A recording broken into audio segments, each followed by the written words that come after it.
Today for your writing task, you are going to be combining some of the science learning we've been doing about forces along with some writing, and today we are going to be learning to write a poem about gravity. So I'll talk about that a little bit more in a minute, but before we get started, I want you to have a look at the two poems that I'm going to pop up on the screen.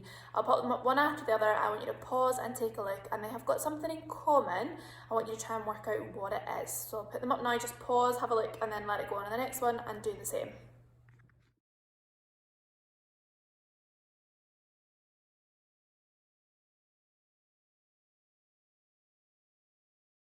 So hopefully you were able to work out that the thing that those poems had in common was the way that they rhymed. So today we are going to be doing a rhyming poem, and we're going to be using a specific rhyming scheme called a rhyming couplet, which means when you have one line after the other which have the last word which rhyme. So you can see in the little Dr. Seuss poem as well as the second poem, they both had sets of 2 words at a time that were rhyming.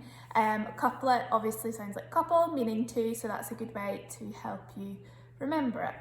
So let's have a bit of a practice at coming up with some rhyming couplets. So I'm going to give you the first line, and I would like you to come up with a couplet for it, the second line, which rhymes with the last line of the poem that I'm given. So once I've said the first line, you can pause it and write your own and then come back. Obviously, I can't tell you if it's right or wrong. You need to work that out yourself, whether it rhymes or not. So the first line is, a long time ago, I had a cat.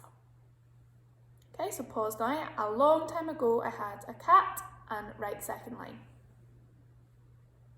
Okay, so hopefully you were able to come up with a word that rhymed with cat for the end of your next line.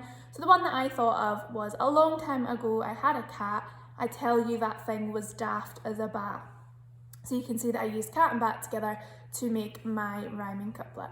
So hopefully that gives you a bit of an example of how to start thinking about writing a rhyming couplet poem. But let's look now at why we're doing one on gravity and how we're going to structure that. Okay, so let's have a look at our gravity poem. So we're learning to write a themed poem which is about gravity with rhyming couplets, and we'll know we've been successful when we've used facts about gravity, we've used rhyming words in pairs to end sentences or rhyming couplets as we've just spoken about, and checking your text to make sure it makes sense as well. So first of all, I want you to think about what you have learned about gravity. Now, there is a couple of lessons back on the topic channel about gravity, and I know most of you have done those, so try and think about what we learned about gravity, who that guy is that's sitting there with the apple about to fall on his head. If you didn't do those lessons or you're not sure, you could use the internet or go and have a quick look at those lessons to help you, but I will talk through some points about gravity before you get started. So at this point, I want you to pause me, and you'll see in the file section there is a planning sheet. Now, obviously you don't need to print it, but I want you all to make some notes under these headings. Who discovered gravity? What does gravity do? And what would happen without gravity? Because that's going to be the basic facts we're going to include in our poem. So I want you to pause and off and do that just now. Okay, so this is an example of what your notes could look like. Hopefully you've managed to fill a little bit more detail in than these. But who discovered gravity? We've got Isaac Newton, who's that guy that was in the background picture. There's a story, we don't know whether it's true or not, that an apple fell in his head and he realised there must be some force pulling the apple down towards him. So he knows that gravity brings us down, not up.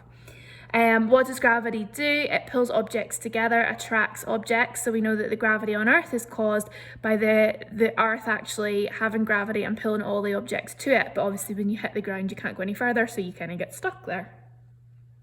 The bigger the object, the stronger the force of gravity. So the heavier something is, the harder it will be to lift it up. It is what keeps us on the Earth. If we didn't have gravity, things would float, nothing would be pulled down, and if you threw a ball, it would just keep going forever and ever and ever. It would never land. And it would also be pretty difficult to live your life because things would just float about, including like water. So you'd be trying to drink water and it would be sort of bubbling off into the atmosphere. So now you're going to come up with a gravity poem. So hopefully the planning sheet you've just done will help you with the facts side of things, but we are going to be focusing on using some rhyming couplets. So these are 2 lines that end in the same rhyme. So this is some examples. Isaac Newton was the man, the apple fell, so he made a plan. So you can see that man and plan are our rhyming couplet. To discover what makes all things fall, from a feather to a cannonball. Gravity is a great big pull. It pulls things together, that's the rule. The bigger the object, the stronger the force. That's what keeps us on Earth, of course. So you can see when we've got those rhyming couplets, it sounds really nice to our ear. Things like your brain likes when things are sort of joined together. It's like a section and then another section. So we've got man and plan, fall and ball, pull and rule, force and course. So this is an example of a full poem. So let's read this. Isaac Newton wondered why all things fell down from the sky. A falling apple sparked off this notion, asking why all things go in a downward motion. Gravity is a force that attracts, it pulls things together, these are the facts. The bigger the object, the stronger the pull, so the earth pulls us all down, that's the rule. Without gravity, I could float in the air, I could tumble and spin without a care, but I'm not sure I'd like all that flying around. I do like to keep my feet on the ground. The one thing you might have noticed is that this poem looks like it's got 5 lines. This one here is actually all 1 line, it's just because it's quite tight for space that they've sort of put it over 2, but you can see that it's all part of the same statement there. So this is a helpful model to structure your poem with. So in this poem we've got who discovered gravity for our first verse, what does gravity do for our second verse, and what would happen without gravity for our third verse. The most important thing is to make sure that we've got pairs of rhymes. So these 2 need to rhyme, these 2 need to rhyme, these 2 need to rhyme, these 2, and these 2. So what I have done is in the file section I have put this document which is absolutely packed full of rhyming words. So what you can do is you're looking at your poem and you know that you're going to aim for having 3 verses. So that means 1, 2, 3, 4, 5, 6 sets of rhyming words. So 12 words total, but 6 sets of rhyming words.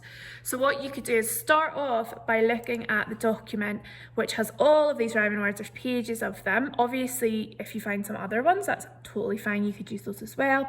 But say you said, oh, I think I could manage to put, for who discovered gravity, I think you could manage to put in mine and line. Then you could pop those in and then try and fill in the rest of the line in front of it. Obviously sometimes they might not always work, so feel free to come back and change the rhyming words as you go through in order to make it work.